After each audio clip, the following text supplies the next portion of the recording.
মাথার গাম পায়ে ফেলাইয়া যেই ঘর বানাইছো রে ভাই, যেই ঘরের ফার্নিচার নিজের টাকা জমানো দিয়া কিনছ, যেই আরামের বিছানাটা সাজাইছ, যখন দুটি চক্ষু বন্ধ হয়ে যায় ওই খাট থেকে সাথে সাথে আমাকে নামাইয়া দেয়, খবর দেয় ওই মসজিদের বারান্দার পালকিটা নিয়া ওই পালকির মধ্যে তোমাকে আমাকে নামাইয়া দিবে।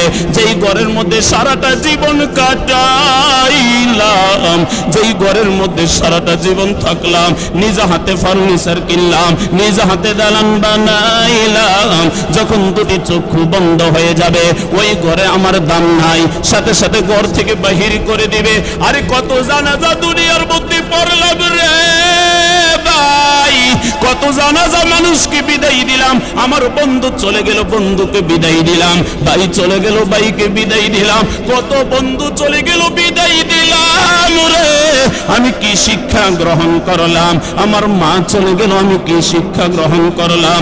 আমার বাবাও দুনিয়ার মধ্যে নাই।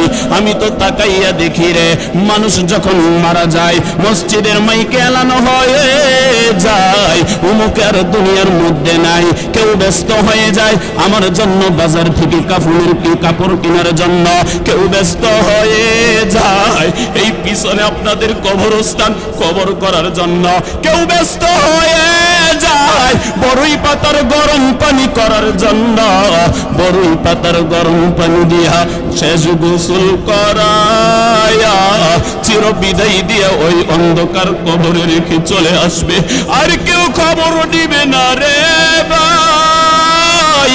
এমন সন্তান বানায়া দুনিয়ার মধ্যে গেছ, তুমি যখন মারা যাইবা 1 সপ্তাহ 2 সপ্তাহ 3 সপ্তাহ 1 মাস 2 মাস তোমার জন্য কান্না করবে, সন্তান ব্যস্ত হয়ে যাবে, বাবাকে ভুলে যাবে, বাবার কথা স্মরণ হবে না, সন্তান এরকম ব্যস্ত হয়ে যাবে রে, বাবার কবরের সামনে যাইয়া সন্তান বাবার জন্য দোয়া করবে, সন্তানের সেই সুযোগ নাই।